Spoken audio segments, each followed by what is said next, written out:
u tome da se na pravi način opredelimo, ova knjiga će nam iskreno i gotovo besplatno pomoći. Hvala vam.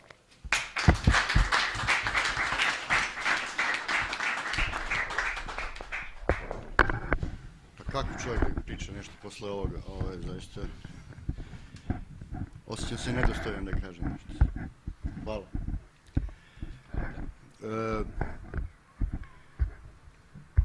Pa šta mogu da kažem? Ja sam osjetio potrebu da napišem ovu knjigu kada sam shvatio da sam slobodan. Pre nekoliko godina počeo sam da proučavam tu tematiku, preveo sam ovu knjigu Duginovu misleći da će to biti dosta. Ta knjiga je izazvala dovoljno veliki interes, ali nije izazvala aktivnost od dovoljnog broja ljudi od kojih sam ja nju očekivao u određenom pravcu i na kraju sam shvatio da imam jednu privilegiju da sam u krajnjoj liniji slobodan čovjek, imam sve što mi je potrebno da mogu da pišem i nisam zavistan od nekih poslova da mogu da dobijem otkaz i što je najvažnije imam dobru ženu, tako da ona je spremna sa mnom da ide u vatru i u vodu i onda sam rešio da počnem da proučavam taj problem i da ga osvetljavam sa one strane s koje ga niko neće osvetliti ukoliko ga ja ne napišem. Znači, svi ljudi koji su u tome ili ne znaju srpski jezik, nisu Srbi kao što je Dugin i neki drugi teoretičari i na zapadu, ili su umreženi ili moraju da paze na svoje porodice, na svoje prihode i tako dalje. Ja nisam imao taj problem i nemam ga, hvala Bogu, tako da sam zato rešio da pišem. I nadam se, i evo vidim po svim komentarima koje je knjiga za ovih 3 meseca izazvala, da je ona postigla ono što je meni bio cilj, a to je ne da se ja istaknem kao mnogo pametan ili nešto, da dam neke krajnja rešenja, kosmička i tako dalje, već da opišem problem i da mi svi zajedno krenemo da ga nekako osmišljavamo, sabornim umom, što bi se reklo.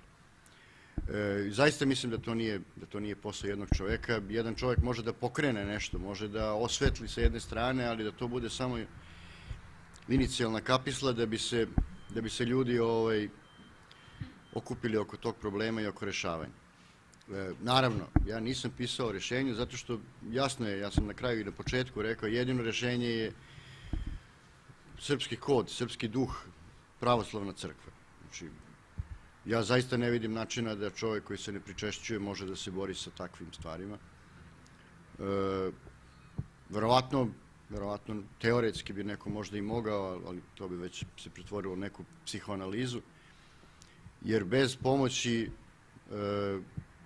Hrista u nama, mislim da je ovo drugo jednostavno gubljenje snage na periferne stvari. Ja sada, posle 3 meseca od izlaska knjige, hvala Bogu i zahvaljujući gospodinu Marinkoviću, evo, prvi tiraž je već skoro rasprodat, tako da razmišljamo o drugom. I ja, pošteno govoreći, ne znam gde ću pre.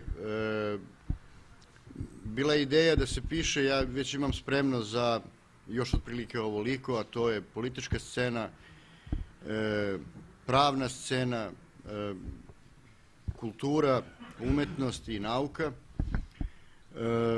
Mislim da je to sve jako važno opisati na isti način na koji su opisane ove 3 prve teme u ovoj knjizi. S tim što sada, evo, realnost je brža od nas. Ja, na primjer, sad smatram da bi trebalo, i to ću najverovatnije prvo pisati, a to je obojene revolucije. Jer nama se sad, na primjer, dešava ova neverovatna situacija kada smo dobili dve sukobljene proevropske opcije i nas zbunjene koji više ne znamo o čemu se radi uopšte. Znači, imamo vlast koja hita u Evropu, gde je deklarisana Lezbejka predsjednik vlade, koja je nestranačka ličnost, i imamo opoziciju koja traži faktički to isto. Kada se pogledaju spisak, znači piše želimo nestranačkog predsjednika vlade. Predsjednik vlade je već nestranačka ličnost. želimo ekspertsku vladu. Pogledajte, već pola vlade je ekspertska, nije stranačka. To su ljudi koji više i nemaju partijsku pripadnost. Imamo ono što je potpuna novost na političkoj sceni, a to je politički sindikat faktički. Znači, mi sad imamo sindikalne zahtjeve.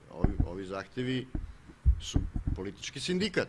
Znači, isto kao što neka profesija traži svoja prava, svoje beneficije i tako dalje. Sada su političari izašli koji su izveli decu, policajce, ne znam, roditelje nestalih beba i tako dalje, da traže za njih prava, jer oni moraju da imaju kao političari određena prava, znači neke cenzuse, neke medije i tako dalje.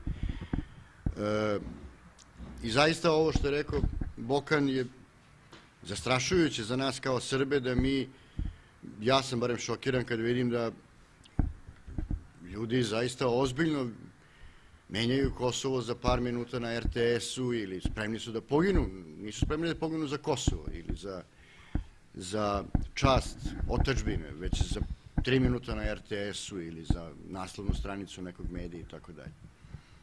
To je potpuna promjena, znači udar na same temelje naše nacije. Mislim da niko ne smije da ćuti o tome.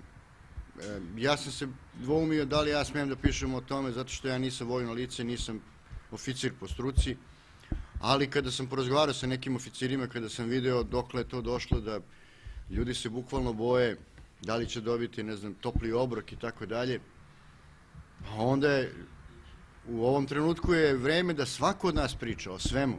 Znači, mi više ne možemo, a posebno o mrežama u akademskoj zajednici, o kojima nije sad bilo reči u ovoj knjizi, bit će u sljedećoj. Umreženošću akademske zajednice mi smo faktički izgubili inteligenciju.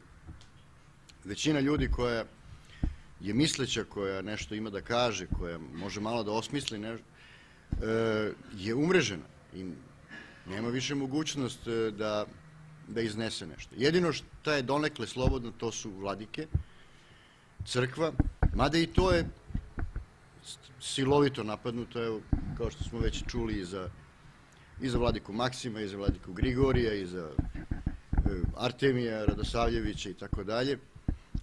Pri svemu tome najčešće ti ljudi nisu ni svesni. Znači,